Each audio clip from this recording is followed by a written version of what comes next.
The Scarlet Letter, Chapter 12, The Minister's Vigil.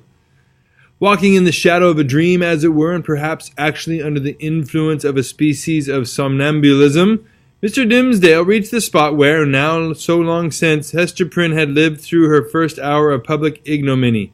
The same platform or scaffold, black and weather-stained with the storm or sunshine of 7 long years, and foot-worn too, with the tread of many culprits who had since ascended it, remained standing beneath the balcony of the meeting-house. The minister went up the steps. It was an obscure night of early May. An unvaried pall of cloud muffled the whole expanse of sky from zenith to horizon. If the same multitude which had stood as eyewitnesses while Hester Prynne sustained her punishment could now have been summoned forth, they would have discerned no face above the platform, nor hardly the outline of a human shape in the dark grey of the midnight. But the town was all asleep. There was no peril of discovery.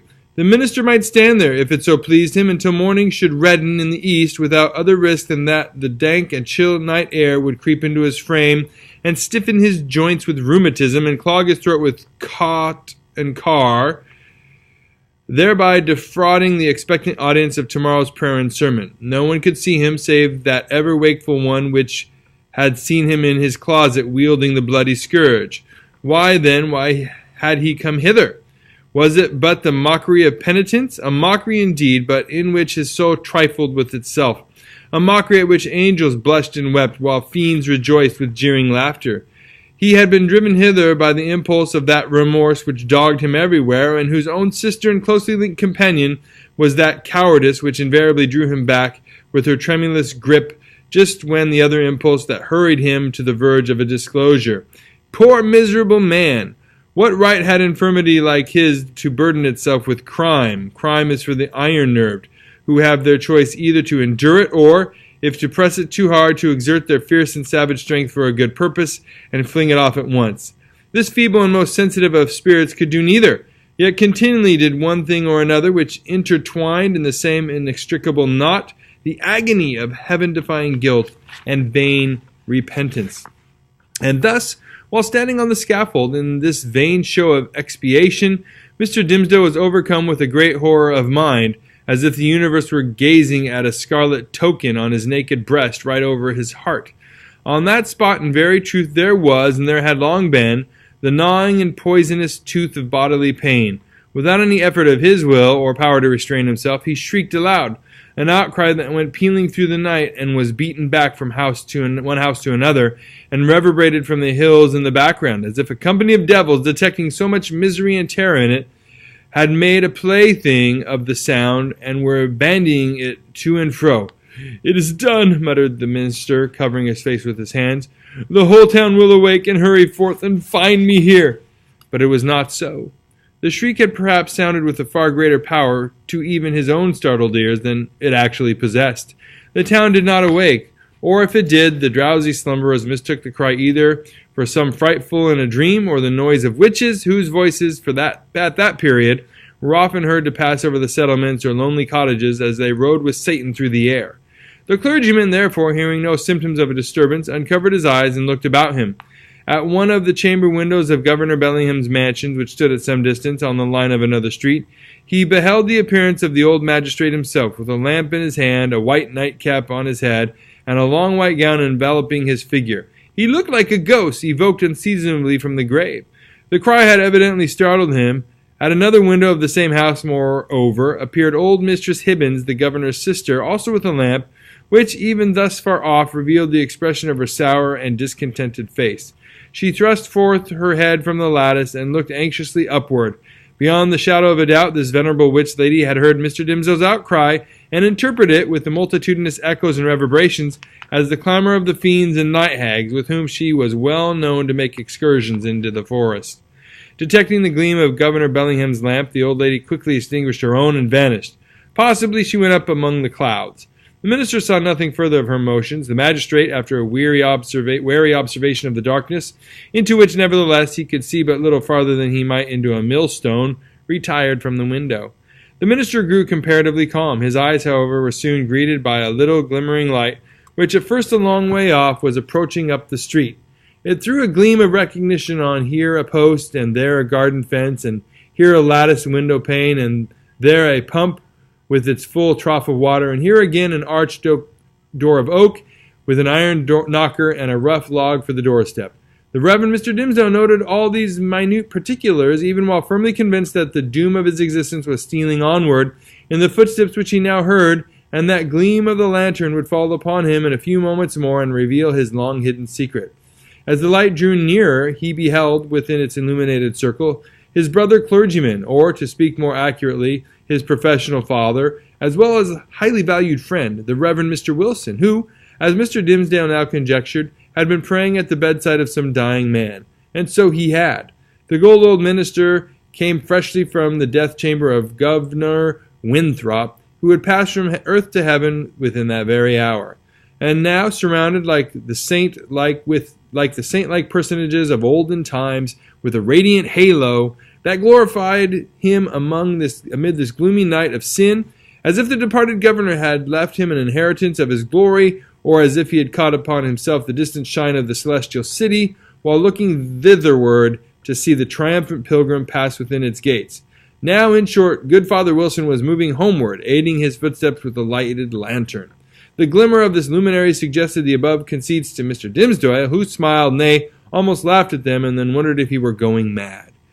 As the Reverend Mr. Wilson passed beside the scaffold, closely muffled his Geneva cloak about him with one arm, and holding the lantern before his breast with the other, the minister could hardly restrain himself from speaking.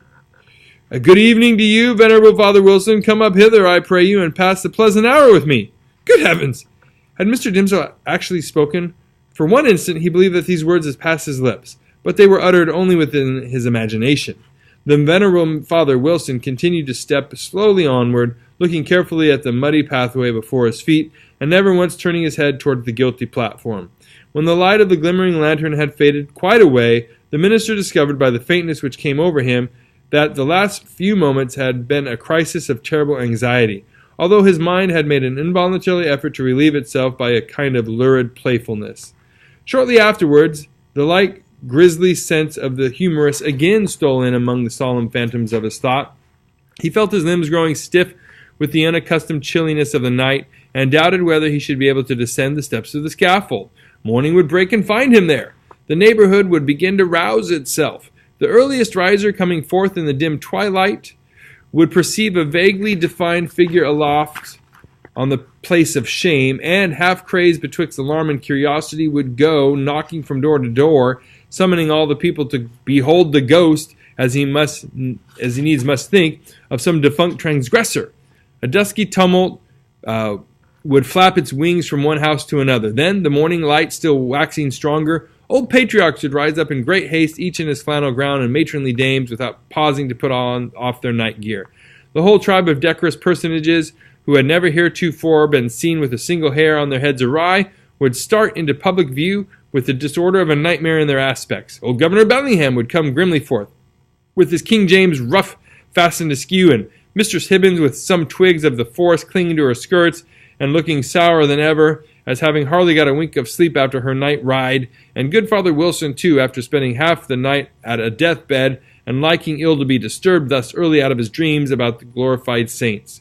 Hither likewise would come the elders and deacons of Mr. Dimmesdale's church, and the young virgins who so idolized their minister, and made a shrine for him in their white bosoms, which now, by the by, in their hurry and confusion, would scantly have given themselves time to cover with their kerchiefs. All people, in a word, would come stumbling over their thresholds, and turning up their amazed and horror-stricken visages around the scaffold. Whom would they discern there, with the red eastern light upon his brow? Whom but the Reverend Arthur Dimmesdale, half frozen to death, overwhelmed with shame, and standing where Hester Prynne had stood? Carried away by the grotesque horror of this picture, the minister, unawares and to his own infinite alarm, burst into a great peal of laughter. It was immediately responded to by a light, airy, childish laugh, in which, with a thrill of the heart, but he knew not whether of exquisite pain or pleasure as acute, he recognized the tones of little Pearl. "Pearl, little Pearl!" cried he, after a moment's pause, then, suppressing his voice, Hester Prynne, are you there?" "Yes, it is Hester Prynne," she replied in a tone of surprise, and the minister heard her footsteps approaching from the sidewalk along which she had been passing. "It is I and my little Pearl." "Whence come you, Hester?" asked the minister. "What sent you hither?"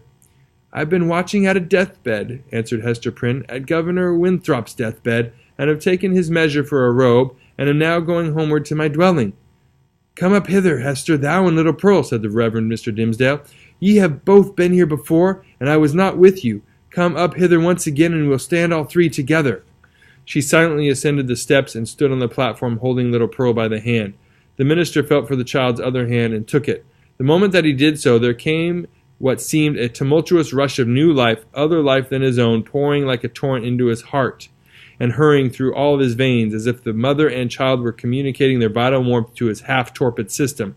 The three formed an electric chain. Minister, whispered little Pearl. What wouldst thou say, child? Asked Mr. Dimmesdale. Wilt thou stand here with mother and me tomorrow noontide? Inquired Pearl. Nay, not so, my little Pearl, answered the minister, for with the new energy of the moment, all the dread of public exposure that had so long been the anguish of his life had returned upon him, and he was already trembling at the conjunction in which, with a strange joy nevertheless, he now found himself. Not so, my child. I shall indeed stand with thy mother and thee one other day, but not tomorrow. Pearl laughed and attempted to pull away her hand, but the minister held it fast. A moment longer, my child, said he. But wilt that promise, asked Pearl, to take my hand and mother's hand tomorrow noontide? Not then, Pearl, said the minister, but another time. And what other time? Persisted the child. At the great judgment day, whispered the minister, and strangely enough, the sense that he was a professional teacher of the truth impelled him to answer the child so. Then and there, before the judgment seat, thy mother and thou and I must stand together. But the daylight of this world shall not see our meeting. Pearl laughed again. But before Mr. Dimmesdale had done speaking, a light gleamed far and wide over all the muffled sky. It was doubtless caused by one of those meteors which the night watcher may so often observe burning out to waste in the vacant regions of the atmosphere. So powerful was its radiance that it thoroughly illuminated the dense medium of cloud betwixt the sky and earth. The great vault brightened like the dome of an immense lamp. It showed the familiar scene of the street with the distinctness of midday, but also with the awfulness that is always imparted to familiar objects by an unaccustomed light. The wooden houses with their jutting stories and quaint gable peaks, the doorsteps and thresholds, with the early grass springing up about them, the garden plots black with freshly turned earth, the wheel track little worn, and even in the marketplace, margined with green on either side, all were visible, but with a singularity of aspect that seemed to give another moral interpretation to the things of this world than they had ever borne before. And there stood the minister with his hands over his heart, and Hester Prynne with the embroidered lettering glimmering on her bosom, and little Pearl herself a symbol with the connecting link between those two. They stood in the noon of that strange and solemn splendor, as if it were the light that is to reveal all secrets, and the daybreak that shall unite all who belong to one another. There was witchcraft in little Pearl's eyes, and her face, as she glanced upward at the minister, wore that naughty smile which made its expression frequently so elvish. She withdrew her hand from Mr. Dimmesdale's and pointed across the street, but he clasped both his hands over his breast and cast his eyes toward the zenith.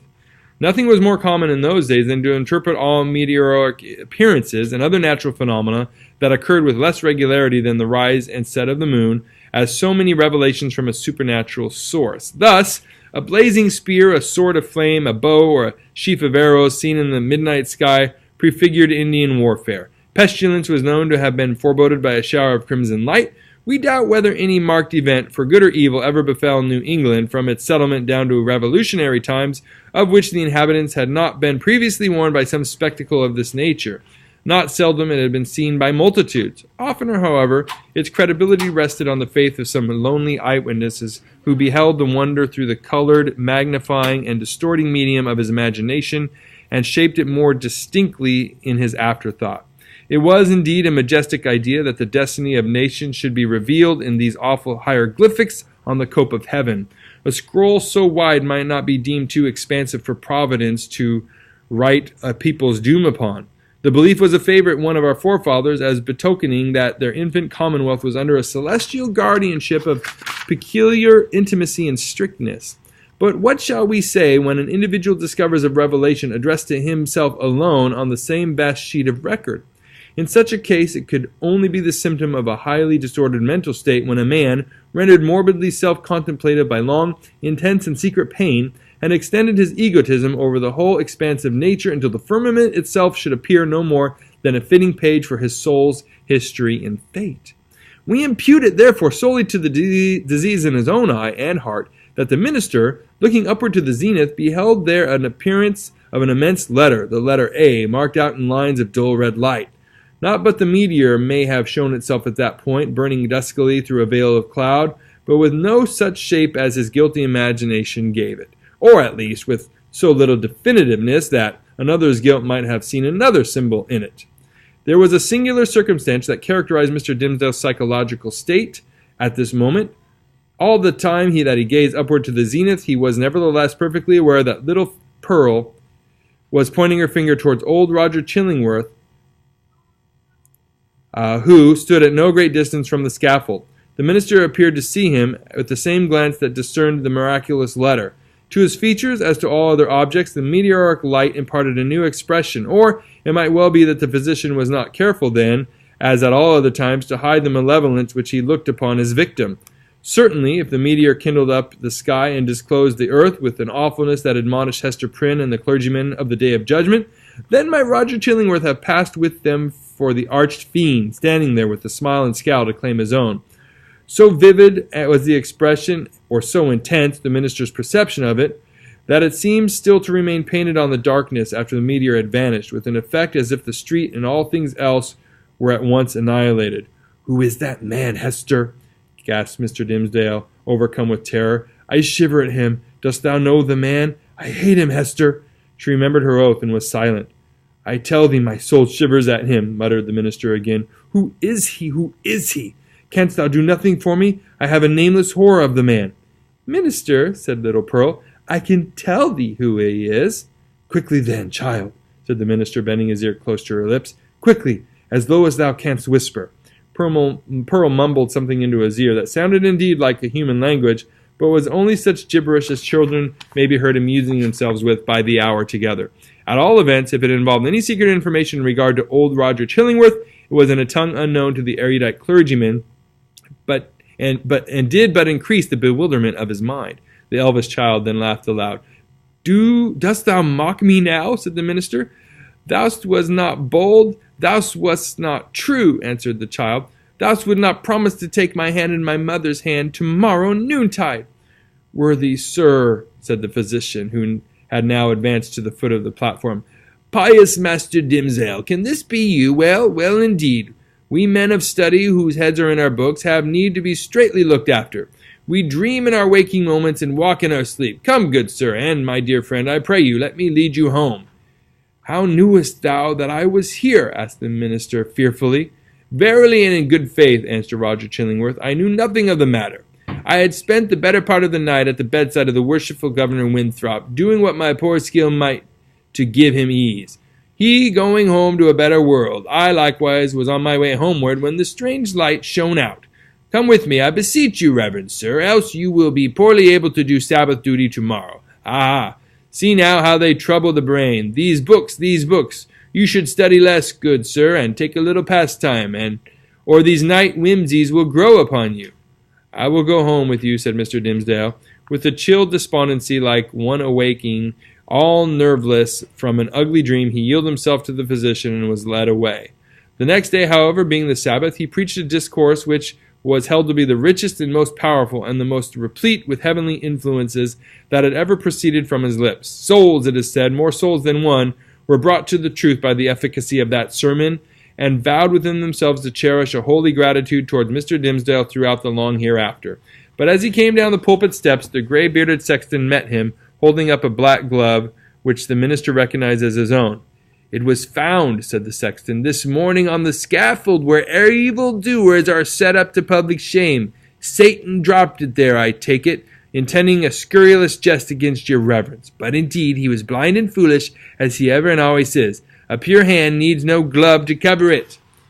"Thank you, my good friend," said the minister gravely, but startled at heart, for so confused was his remembrance that he had almost brought himself to look at the events of the past night as visionary. "Yes, it seems to be my glove indeed. And since Satan saw fit to steal it, your reverence must needs handle him without gloves henceforward," remarked the old sexton, grimly smiley. "But did your reverence hear of the portent that was seen last night? A great red letter in the sky, the letter A, which we interpret to stand for angel. For as our good Governor Winthrop made an angel this past night, it was doubtless held fit that there should be some notice thereof." "No," answered the minister, "I had not heard of it."